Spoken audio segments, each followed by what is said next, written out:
messieurs, bonsoir et bienvenue à tous dans ce journal sur Gabon News. À la une de l'actualité ce soir, énième mouvement de grève à l'université Omar Bongo avec les étudiants de la faculté de droit et des sciences économiques qui contestent l'application du système LMD, une grève qui pourrait une fois de plus empiéter sur le bon déroulement des cours pour cette année. Et puis le sélectionneur national Paolo Duarte, officiellement démis de ses fonctions, le président du comité de normalisation de la FEGAFOOT, Dieudonné Ndoumbo, l'a confirmé ce jeudi à Libreville au cours d'une conférence de presse. Les détails dans un instant. Tantôt les étudiants de la faculté de droit et des sciences économiques de l'université Omar Bongo en grève depuis quelques jours, un mouvement d'humeur qui serait dû à la mise en application du système LMD comme prévu par les textes réglementant l'enseignement supérieur au Gabon. C'est un reportage de Sabrina Mpolo, Philippe Oyaga et Justin Bitegui.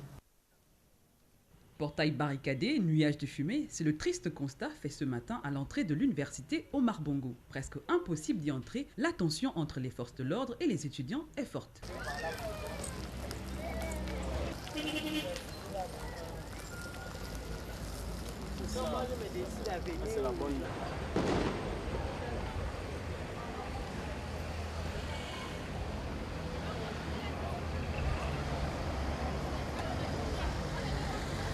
À l'origine de cette montée au créneau, l'application du principe de non-complémentarité des modules dans les unités d'enseignement, comme le prévoit le système LMD, chose qui a eu pour contre-coup les résultats catastrophiques du premier semestre de l'année écoulée.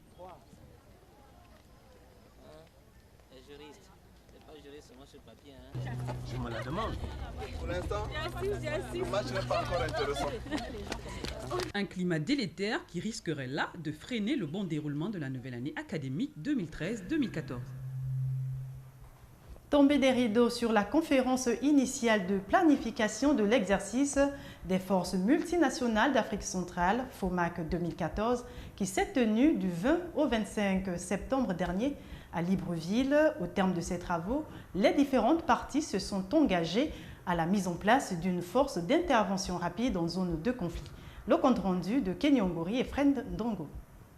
Les travaux de la conférence initiale de planification de l'exercice FOMAC Congo 2014 se sont achevés hier mercredi dans la capitale gabonaise. La cérémonie de clôture a eu lieu en présence de l'ambassadeur du Cameroun au Gabon et du secrétaire général adjoint de la communauté économique équatoriale d'Afrique centrale. Nous sommes ainsi arrivés 5 jours durant pour cette planification d'initialisation qui nous a permis de faire le développement d'une capacité de déploiement rapide exigée par l'Union africaine dans le cadre de la mise en place de la force africaine en attente. Un rapport et quelques recommandations pour la suite des événements ont sanctionné les assises de Libreville. La confirmation par la CEAC et les différents États des propositions d'offres des forces au plus tard le 15 octobre 2013 en vue de se conformer à la recommandation du Conseil des ministres du COPAX demandant la mise en œuvre du calendrier de l'exercice FOMAC Congo 2014. La mise en place formelle par décision du secrétaire général de la CEAC, de la DIREX, en vue de son activation. Les travaux se sont déroulés dans un cadre convivial, empreint de fraternité exemplaire, conformément au programme établi par les organisateurs de cette réunion. Au terme d'une semaine d'échanges et de stratégie, la rencontre de la capitale gabonaise vient de jeter les bases de cet exercice qui se tiendra dans un an au Congo. Dans la suite de l'actualité, le 26 septembre de chaque année, la communauté internationale célèbre la journée mondiale de la contraception au Gabon. Pas de manifestation officielle, mais occasion tout de même de se rapprocher des populations et d'un gynécologue pour recueillir quelques avis et explications sur la question. Marlise Nguema et Justin Bitegui. La journée mondiale de la contraception est organisée dans plusieurs pays du monde et parrainée par de nombreuses organisations non gouvernementales. La contraception est au Gabon une notion assez connue et pratiquée du plus grand nombre. Moi, dans le cadre de la contraception, j'utilise les préservatifs pour les grossesses non désirées. Pour éviter les grossesses, on utilise la pilule, le stérilet et le préservatif. En dehors de ça, Voilà, l'autre mot là, je me rappelle pas, je ne connais pas.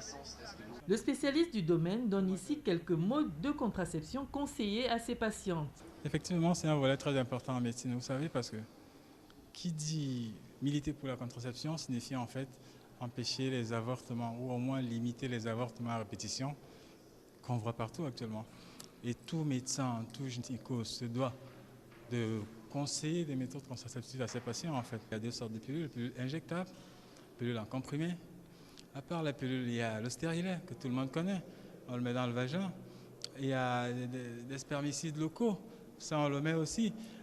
Il y a des préservatifs que vous connaissez tous. Il y a des implants qui sont en fait la grosse révolution de la médecine. La contraception est l'ensemble des méthodes qui permettent aux femmes, mais aussi aux hommes, d'éviter les grossesses non désirées. Choisir sa contraception est le choix personnel de chaque individu. Et puisqu'on parle de santé, les travaux du séminaire de formation des 3e journées de gynécologie organisées par la Société gabonaise de gynécologie se sont achevés ce jeudi à Libreville. Pendant plusieurs jours, les participants venus de l'ensemble du pays ont pu acquérir des nouvelles techniques qui leur permettront un meilleur suivi des patients. Le point avec Philippe Oyaga et Justin Bitegui.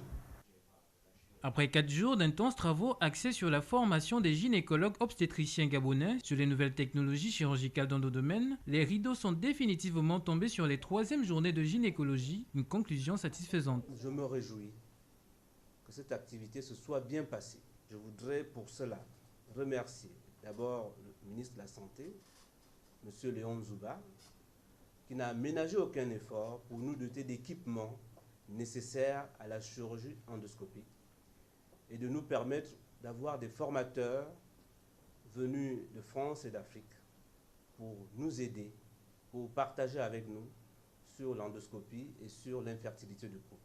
À l'initiative de la Société gabonaise de gynécologie et du gouvernement, les participants ont été appelés à mettre en pratique les nouveaux acquis. Pour les hautes autorités du ministère, la formation continue des médecins et le personnel médical est l'un des axes prioritaires du plan national de développement de la santé actuellement mis en œuvre. Aussi, nous vous demandons de vous approprier de toutes les notions acquises et de les partager avec ceux de vos collègues et agents qui n'ont pas pu être présents lors de cette session.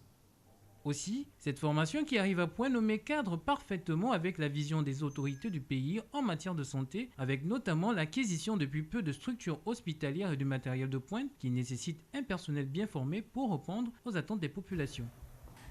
Et pour finir, le président du comité de normalisation de la Fédération gabonaise de football était face à la presse ce jeudi au siège de cette institution pour confirmer le limogeage de l'entraîneur national Paolo Duarte, occasion pour Dieudonné d'annoncer la candidature de plusieurs entraîneurs de renom qui postulent à la tête de l'équipe de Panthère. C'est un reportage de Mamadou Nyong.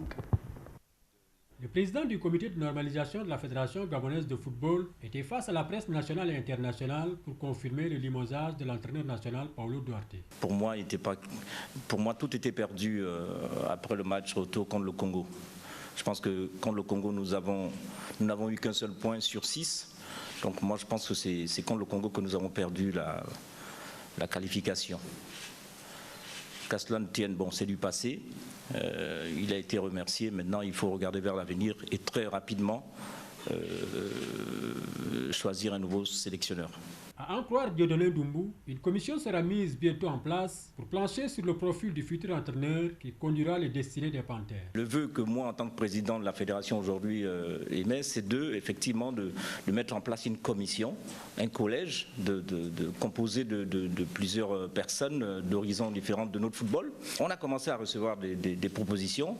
Je pense que, on va dire, dans 2 semaines, dans 10 jours, 14 jours, on verra plus clair. On va faire un premier tri pour n'en garder que 3 et puis bon, on va choisir parmi les 3. La Fédération gabonaise de football qui a enregistré la candidature de plusieurs entraîneurs fera certainement le bon choix qui permettra au Gabon de retrouver le haut niveau du football continental. Voilà, c'était le journal de la rédaction. Merci à vous qui l'avez regardé. Restez en compagnie de l'actualité sur www.gabonnews.com. À demain.